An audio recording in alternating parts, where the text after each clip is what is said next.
아무도 예상하지 못했습니다. 노팅엄 포레스트가 홈 경기에서 토트넘을 1대 0으로 이긴 후 홈팀의 한 수비수가 그렇게 강도 높은 자기 비판 발언을 할 것이라고는요. 이 발언은 디제드 스펜스에서 나왔습니다. 그는 이번 경기 후 많은 이야기를 듣게 되었는데 그의 실력 때문이라기보다는 전반전에 손흥민에게 가한 위험한 태클 때문이었습니다. 원래라면 스펜스는 즉각 퇴장을 당해야 했지만 그는 단지 옐로우 카드를 받았을 뿐입니다. 그러나 아이러니한 운명은 그를 놓아주지 않았습니다.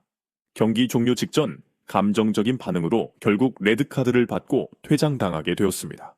그렇다면 손흥민은 경기장에서 무엇을 했길래 상대팀 선수들이 경기를 이기고도 우리는 부끄럽다고 인정하게 만든 걸까요? 또 왜 노팅엄 소속의 디제드 스펜스가 손흥민이 자기 팀에게 귀중한 교훈을 주었다고 말했을까요? 90분 동안 벌어진 치열한 드라마를 되짚어보며 그 진실을 파헤쳐봅시다. 경기 초반부터 토트넘은 손흥민을 중심으로 공격적인 전술을 펼쳤습니다. 손흥민은 미드필더 지역에서 공을 받아 자신감 있게 전진하며 상대 진영을 위협했습니다. 이 순간부터 노팅엄의 선수들은 손흥민에게 집중 마크를 시작했습니다. 그 중에서도 디제드 스펜스는 손흥민의 전담 수비수로 나섰고 마치 그림자처럼 그를 따라다녔습니다. 10분경 손흥민은 2명의 수비수를 제치고 빠르게 골문으로 접근하며 슛을 준비했습니다. 하지만 갑자기 디제드 스펜스가 뒤에서 강한 태클로 공을 차단하려 가산했습니다. 슬로우 모션으로 본 장면에서 스펜스는 손흥민의 지지 다리를 거의 직선으로 걷어찼습니다. 관중들은, 특히 토트넘 팬들은 손흥민이 큰 부상을 입을까 두려워하며 숨을 죽였습니다.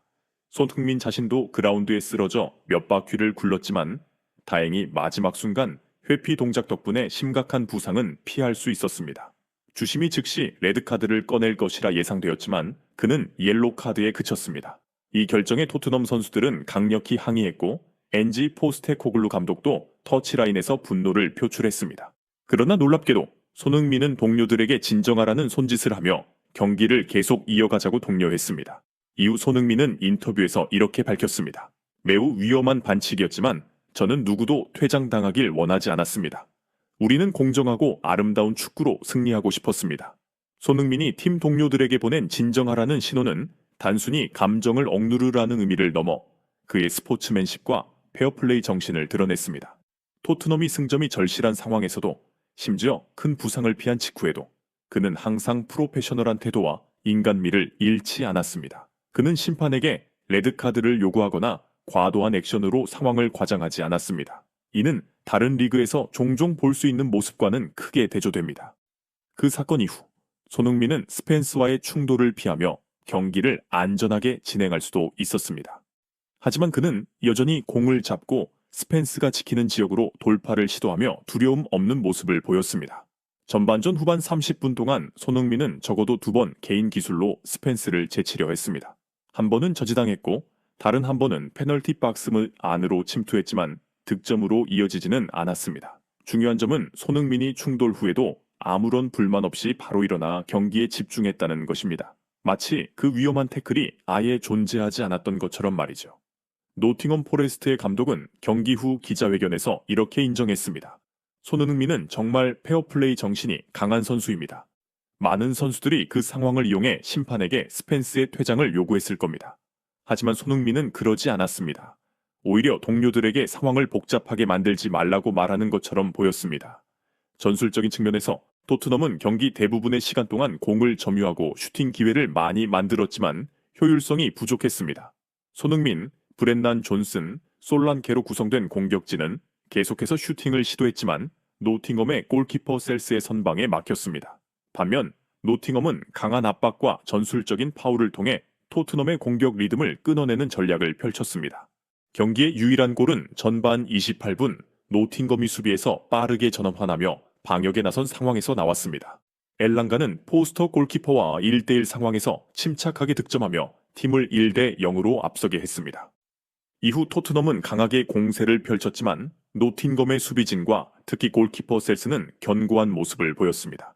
손흥민은 몇 차례 중거리 슛과 프리킥을 시도했지만 모두 저지당했습니다. 많은 관중은 노팅엄의 경기 방식이 지나치게 거칠다고 평가했습니다. 그들은 토트넘의 위험한 공격수들을 제압하기 위해 과감한 태클과 몸싸움을 서슴지 않았습니다. 이러한 전략은 노팅엄이 클린시트를 기록하는 데 기여했지만 경기 방식에 대한 인상은 좋지 않았습니다. 경기는 1대 0으로 마무리되었지만 클라이맥스는 추가 시간 90 더하기 4분에 발생했습니다.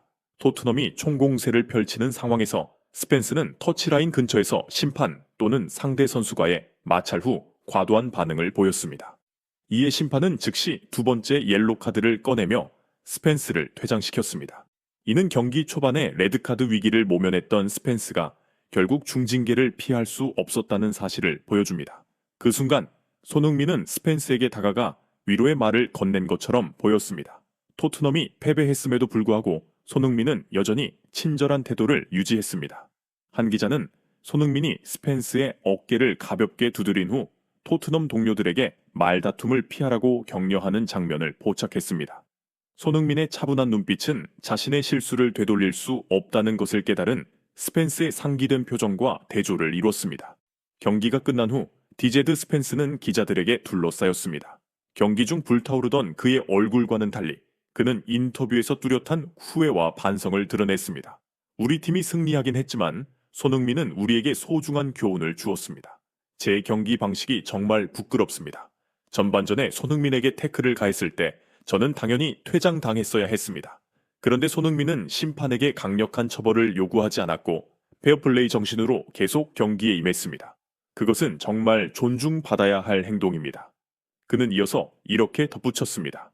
만약 손흥민이 얍삽한 행동을 하거나 심하게 항의했다면 저는 분명 퇴장당했을 것이고 우리 팀은 큰 불이익을 받았을 겁니다. 하지만 손흥민은 매우 고상한 태도를 선택했고 이는 제 거친 플레이를 부끄럽게 만들었습니다.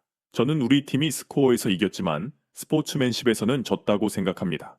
이 발언은 많은 사람들을 놀라게 했습니다. 대부분의 선수들은 팀이 승점 3점을 얻은 상황에서 공개적으로 부끄러움을 인정하는 경우가 드뭅니다.